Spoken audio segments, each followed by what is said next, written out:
નમસ્કાર દર્શક મિત્રો, સમાચારની વાત કરવામાં આવે તો જૂનાગઢ જિલ્લામાં મધરાત્રિથી જ મેઘરાજાએ ધમાકેદાર બેટિંગ કરી. જૂનાગઢ જિલ્લામાં મધરાત્રિથી મેઘરાજાની ધમાકેદાર બેટિંગ.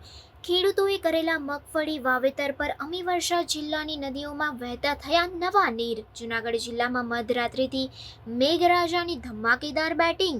સવારના 10 વાગ્યા સુધી વરસાદે ધમાકેદાર બેટિંગ કરતા નદીઓમાં નવા નીર વહેતા થયા. ખેડૂતો દ્વારા કરેલ મગફળી વાવેતર પર વરસાદ પડતા સોને પે સુહાગા જેવો માહોલ સર્જાયો. વાત કરીએ તો આ વર્ષના ચોમાસાની તો ખેડૂતો દ્વારા લાંબા સમયથી વરસાદની રાહ જોવામાં આવી રહી હતી, ત્યારે વાવણી લાયક વરસાદ પડતા ખેડૂતો દ્વારા વાવણી કરી દેવામાં આવી હતી. પરંતુ વાવણી થયા બાદ જો ઉપર વરસાદ પડે તો સોને પે સુહાગા જેવી સ્થિતિ બની જાય છે. ત્યારે આ વર્ષે કુદરત પણ ખેડૂતો પર મહેરબાન હોય તેમ વાવણી બાદ એક દિવસના અંતરે જોરદાર વરસાદ પડતા ખેડૂતોનો ખુશીમાં વધારો થયો હતો.